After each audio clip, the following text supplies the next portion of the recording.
Hello and welcome to Sharing TV. My name is Imran Azam and this is brought to you in association with the people who share.com. We're joined by Adam Werbach, who is the founder of Yerdle.com, which you will have heard of if you have any interest in the sharing economy whatsoever. Adam, thanks for joining us. Thanks so much, Imran. It's good to be with you, actually. First time in person. This is great. Enjoying the OuiShareFest together. I'm normally not used to be asked the questions or put on the spot, so you're just maybe a bit bashful there. Adam, thanks for joining us, and you're here at the fest. You're here with Pearl. Yes. Hello, Pearl. Hello. Welcome to Paris.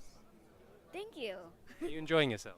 Yes. Okay, great. So you've been up on stage. You've been up there with La Poste and Circular, the Circular people. Circular Economy. The Circular Economy. Ellen MacArthur Foundation. Ellen MacArthur Foundation. How was your session? It was great. I mean, I had a chance to talk about kind of the nature of movements and whether the sharing economy can actually aspire to be the type of movement that can change something at the scale of climate change. And I think we're at this really interesting moment. Like, are we actually going to be that serious, or is it going to kind of devolve into just the next big internet bubble? You were speaking up there about kind of our evolution as a species and how we're always after the next new thing, and how this is actually quite ingrained in American kind of consumerist culture. Isn't it going to take quite a seismic shift for us to move away from that?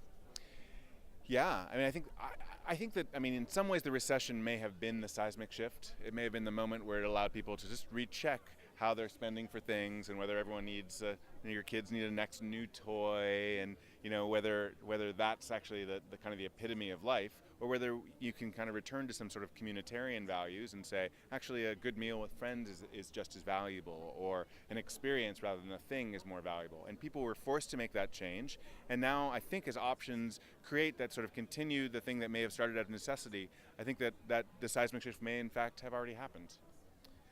So your site, just to summarize, I'm sure it's more sophisticated than I'm going to make out, enables people to simply recycle the things that they don't perhaps need and that other people would. Yeah, I mean, think of Yerdle as a store where you give and get things for free. So you post items that you're no longer using. When people get those items, you earn credits, and those credits you can spend on anything on the site. And that's everything from camping gear, kitchen stuff, to Patagonia jackets. How powerful is this movement? Because you did speak about the movement towards the end of your talk. What potentially can this achieve? Well, I mean, we're out to basically displace about a quarter of all the new things that Americans buy. And Americans buy a lot of new things. There's roughly $1 trillion in consumer durable goods produced and sold in the U.S. every year. So a quarter, that's about $250 billion worth of goods. And I mean, it's really only a start though, right? It's the tip of the iceberg. If you're buying fewer things and you're actually relating with other people to do it, it's probably going to connect to a whole bunch of other lifestyle changes that you'll be making. Okay, that's great. If people want to find out more about you and Yerdle, I assume they go to the usual places. Yeah, I mean, we're only in the United States. It's yerdle.com. And we'd love people to check it out and love feedback. It's still very early days, and it's fun to be learning right now. Great stuff. Pearl, what's your favorite thing to share?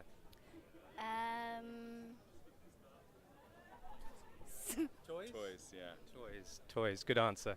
All right, well, this has been Adam Werbach and Pearl Werbach and Imran Azam on Sharing TV on behalf of the people who share.com. We're in the final day at OuiShareFest here, and we're getting back to you with further interviews throughout the day.